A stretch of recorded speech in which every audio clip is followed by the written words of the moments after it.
And now, ladies and gentlemen, please fasten your seatbelts. Welcome to PreneurCast. Business cards being swapped, beers being drunk. Can I say a nasty word? Can I say procrastination? With Pete Williams and Dom Gocher. How well did that go down? We can talk about that entire thing in a very another rant and soapbox episode if we want to. Visit us online at preneurmedia.tv.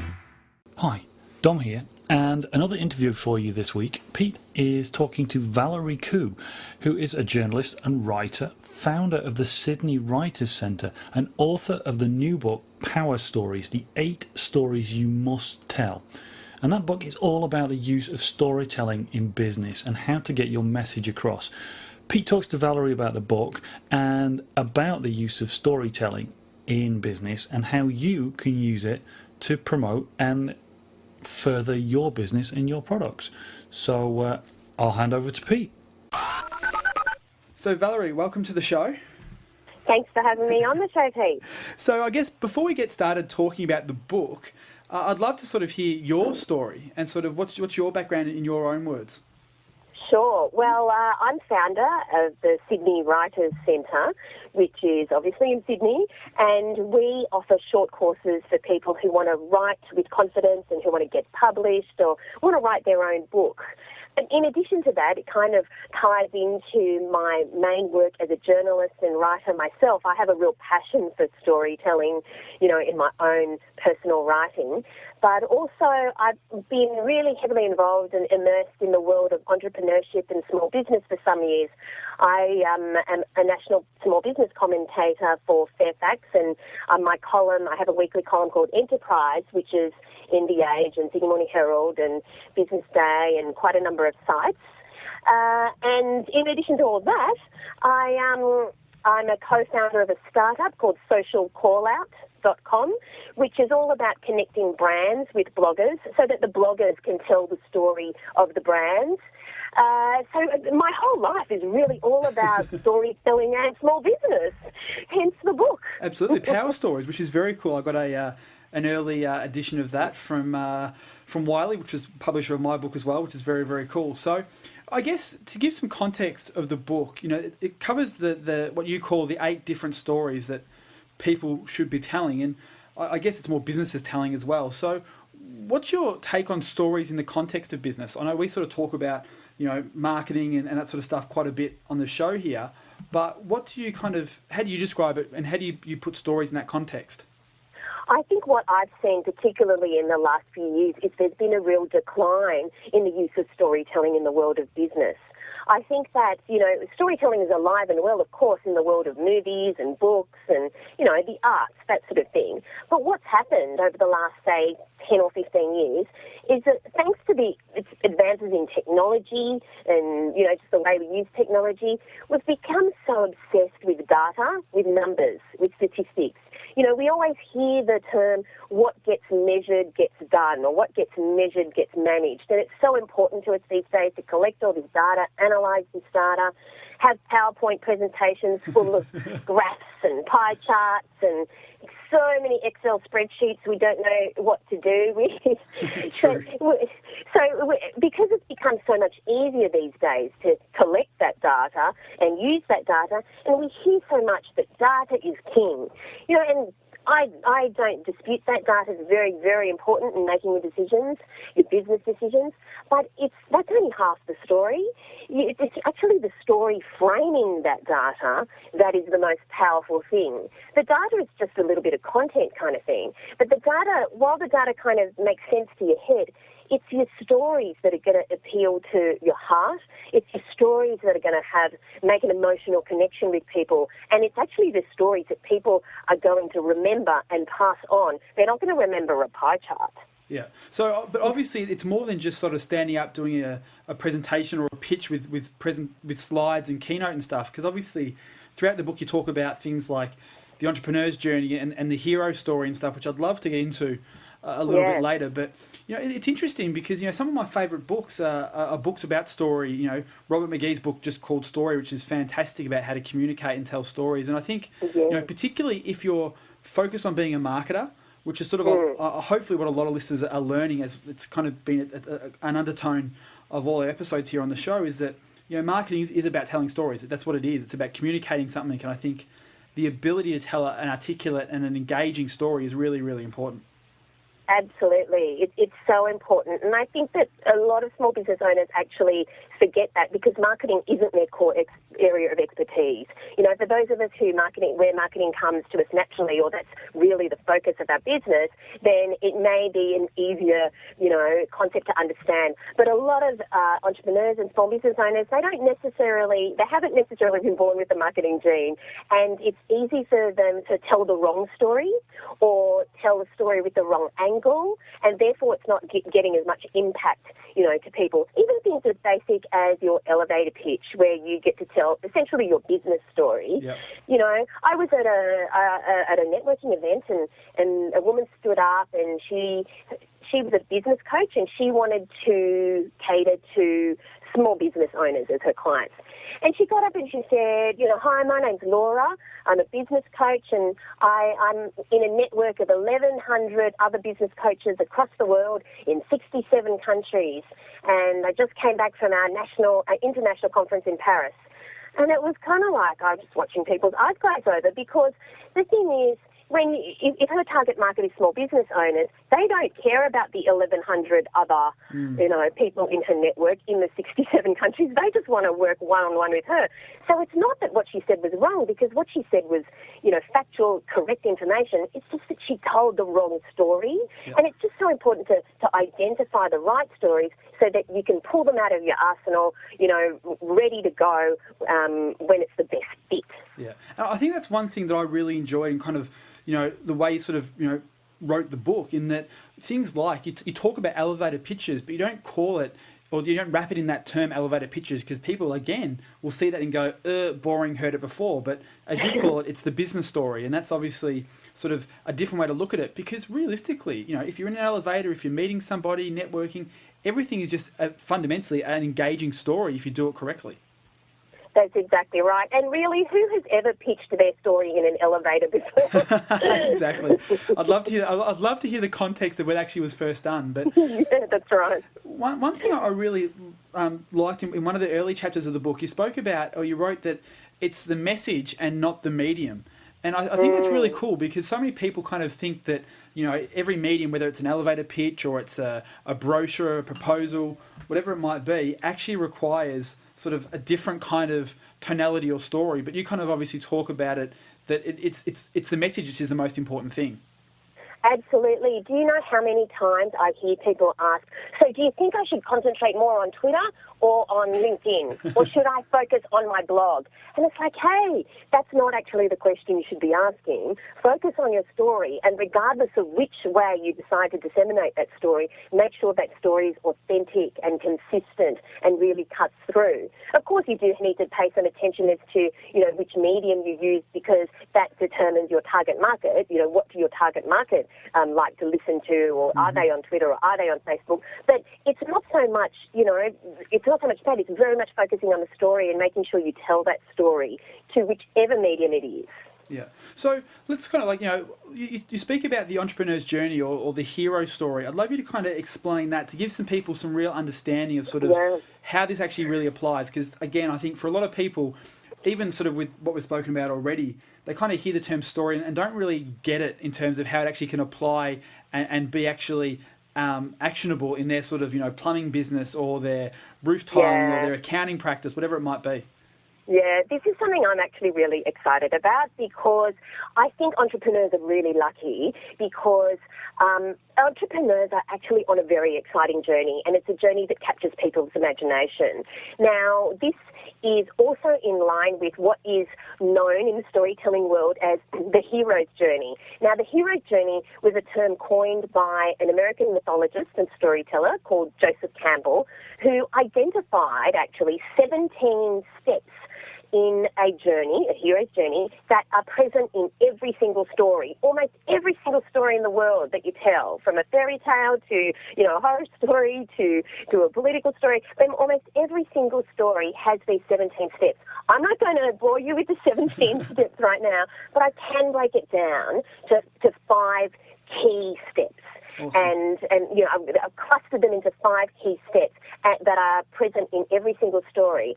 Now, those 5 key steps are, number 1, the hero is called to adventure. Number 2, the hero, faces multiple obstacles and challenges along his or her path. The 3rd step is the hero finds what they're looking for. And the 4th step is that the hero faces more ordeals. And the 5th step is, as a result of their experience, the hero comes back to the world with new insight and new understanding, and learnings of what they've already been through. And, of course, sometimes that's not the end of the story. There's also a sequel. Yeah. as there is with, Rocky 1, 2, 3, 4, 5, and 6. Yep. We see that in the movies all the time. But this is the kind of thing that's actually in every story, and it's in every entrepreneur's story. Usually you're called to adventure because you have this burning desire to start this business or to, start a new initiative in your business. And then step 2, you often face lots of ordeals and challenges and obstacles along your way. Every single business owner can relate to that. Then step 3 is that you find what you were looking for.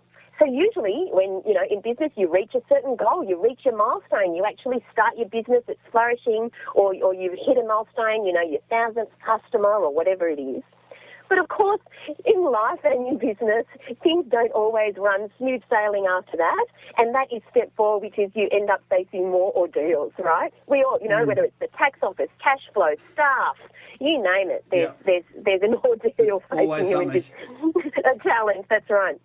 And then the 5th step, of course, is that you gain insight and understanding from your experience. And that absolutely happens because you, as an entrepreneur, you learn from your mistakes. You learn from all the experience that has gone before you so that you can apply it to the next stage and the next level of your business. And without a doubt, there's always a sequel in an entrepreneurial story. Either you're a serial entrepreneur and you start another business, or, you go to the next level in your own business. But the thing that's exciting for entrepreneurs is that human beings are as proven in this research, human beings are hardwired to follow this process. It's a compelling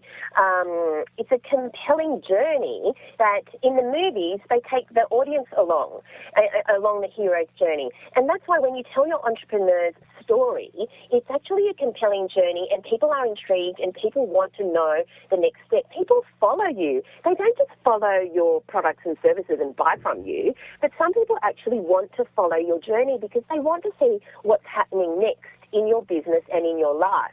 And I think that's really exciting. It's a really underutilized tool for entrepreneurs. If they take their time to identify those steps in their own journey, then it's something that they can tell in a 2-minute introduction when they're meeting someone at a networking event, or in a much longer, say, article in BRW or in a magazine if you're being interviewed by a journalist, or potentially something that can be fleshed out in your very own book. Yeah. So I'm really excited about the fact that the hero's journey, something that has been proven through decades, centuries, that human beings love to follow, is really a complete parallel with the entrepreneur's journey. Yeah, and I think, one of the great things about Power Stories, your book, is that, at the end of every chapter there's action steps and a lot of sort of downloads available with the book as well. So there's sort of templates and almost like a step-by-step sort of process that people can go through. It's like a form you can fill out to kind of carve and create your own hero story, which is really, really cool. And I think people who grab the book should definitely take the time to do that, just to get that clarity in their own mind of what, for example, the entrepreneur's journey is. But I think a lot of people will be saying, oh, cool, yeah, I've struggled to get my accounting practice up and running, or I've got my little website selling an ebook on jewelry secrets of how to make jewelry and stuff like that, and I struggle to get my website up, and it's finally up there and all that sort of stuff. But, as a person who's going to be buying my ebook on how to make jewelry, why do they care that I had trouble getting my website up? And how do I actually utilize that story? You kind of gave some examples about media and stuff like that, and that kind of, definitely makes sense when you go to the media and get stories about sort of yourself and your successes and things like that. But that's not a direct story to my target market. Sure. So you need to pull out the right stories at the right time, of course. because some stories are going to apply in some situations and some stories aren't at all. But it's important to identify them beforehand so that you can pull them out. So, for example, you gave the example about the jewellery ebook. What kind of story is actually useful for that particular target market? And it may not be, of course, your struggles and all that kind of stuff, but potentially it could be a couple of things. Number one, it could be your passion story. And that's something that for some entrepreneurs who've been in business for many years, they've forgotten. Because through the daily grind and through, filling in your bags and through doing your tax and all of the just all the things that are involved in running a business, you can sometimes get preoccupied with that and forget why you went into business in the first place. So it's really important to be able to articulate and reconnect with your passion story, because sometimes passion is the thing that's going to get people over the line. Passion is palpable. It's really infectious. And it can be the thing that actually makes a customer buy or not buy if they can identify or resonate in that, with that kind of passion. They don't even have to share the same passion as you. I mean, you might be passionate about golf. I'm not passionate about golf. They don't have to share the same passion. But what people love is seeing that passion in other people. And I'll give you an example. I go to a little town in the Yarra Valley, and I tend to go to cafes a lot when I'm there. And there's one cafe I go to, she's a lovely, lovely girl. But I'll sort of say to her, look, what are you doing tomorrow? And she owns the cafe, and she'll say, oh, I'm working.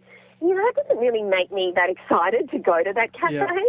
Whereas there's another cafe which is run by a guy who is obsessed, passionate with coffee. The cafe is called Essenza, which is Italian, I believe, for essence. He's referring to the essence of coffee. Then he has an online store called Cafe Culture, and he has a dog called Macchiato. he's obsessed with coffee. So, where do I go for my coffee, right? Just because of the energy that passion creates. So it's really, your passion story can be something that's really useful when you're talking to your target market. Yeah. But another really powerful story that's sometimes neglected is your customer story. Customers love hearing about other customers.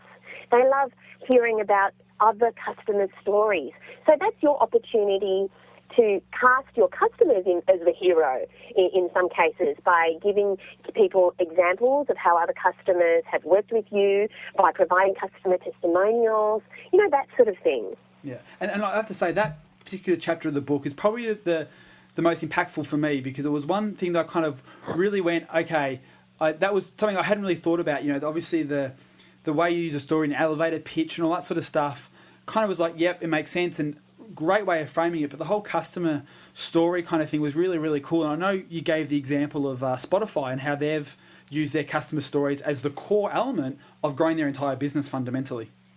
Yeah, that's right. It's because, they've got a fairly complex offering that they're trying to explain. It's e-commerce, it's, online stores. And you can talk about the features of your product if your product is, fairly complex. But the reality is it's going to be far more powerful to see how people use your product. And that's actually going to speak to your customers, to many of your customers, more than a list of features and functionalities. So that's exactly what they've done with Shopify, is that they've cast their customers as the hero in their own stories. And that's exciting to other customers.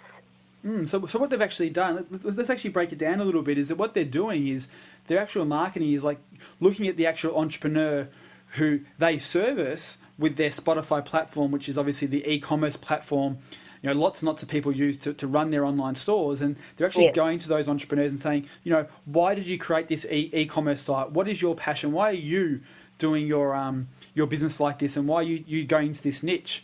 And they're telling that story as a way to actually get people engaged in the whole idea of online e-commerce, and then just Spotify happens to be the platform that makes it all come together. It's not actually at all about Spotify. It's about the actual end user and what they're doing and what they're creating, and then the ability to actually allow them to create that and produce that and take their ideas to the world through an online store. It's Spotify that's the platform.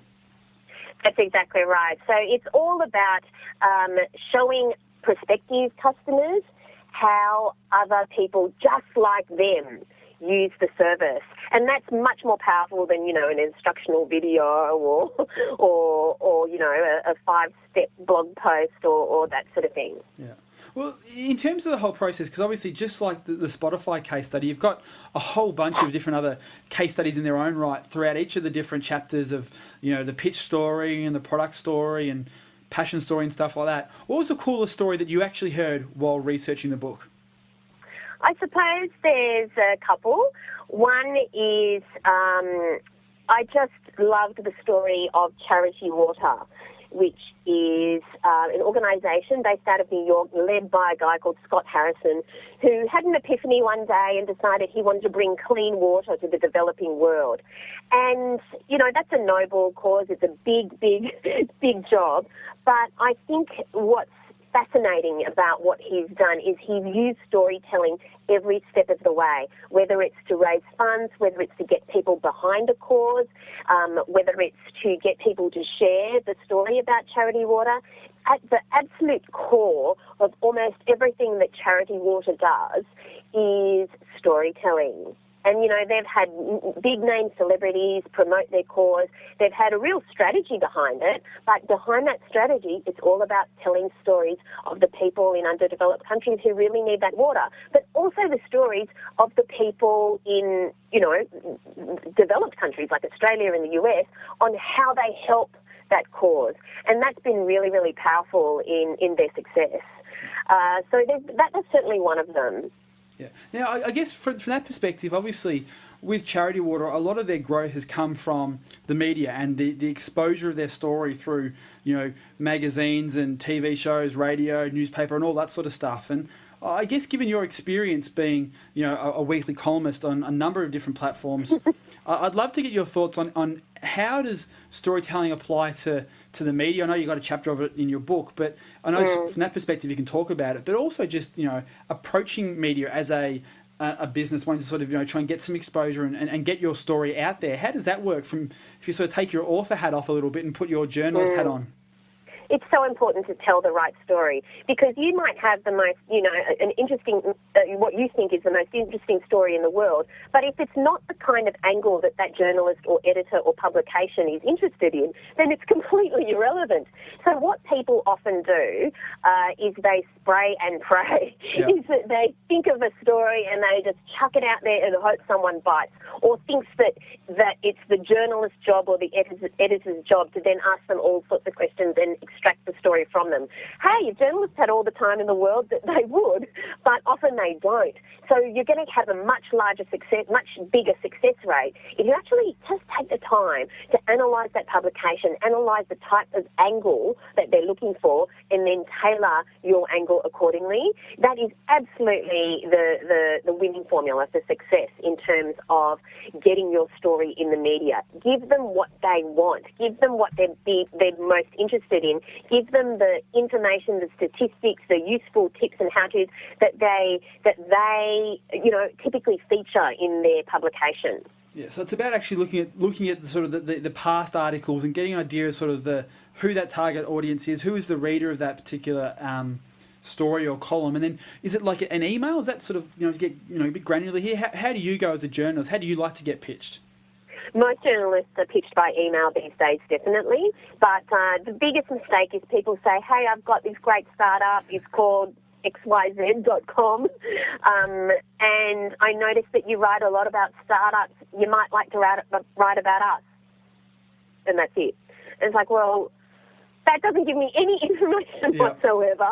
You really need to provide background information, but also the right angle. So instead, perhaps it's, hey, you can start off the same. I noticed you write a lot about startups. My startup is X. We were founded a year ago as a result of, when I sold my house so I could live off my life savings for a year. I got the idea when I did this, X, Y, and Z.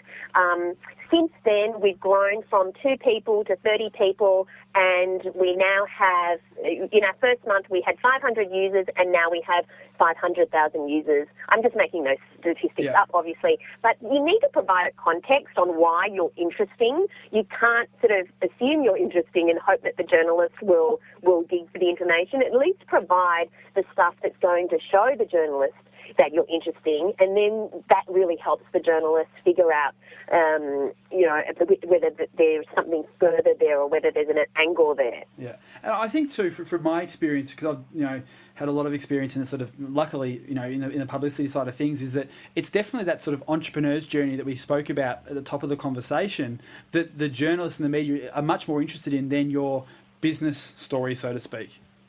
Yeah, absolutely. And another big mistake that, people make is, sometimes they'll come across a journalist who is interested, so exploring it further, and they'll send the information, and, I'll receive the information in an email or a press release or whatever, and I go, oh, okay, that could be interesting.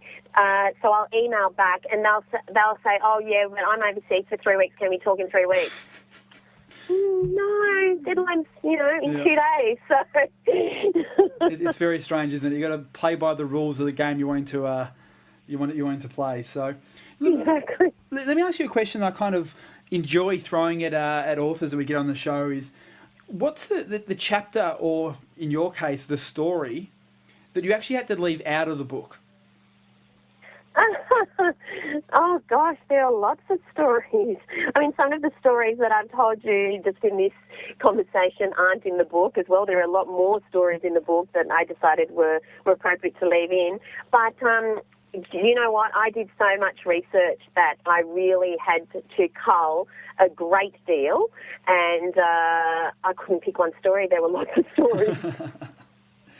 So tell me the story about the Sydney Writers' Centre. That's something that intrigues me, just from a perspective of your history too. Like, this will give people a good idea of how to actually, they can sort of model what makes a good, entrepreneur's journey story or passion story. So what's the story of the Sydney Writers' Centre?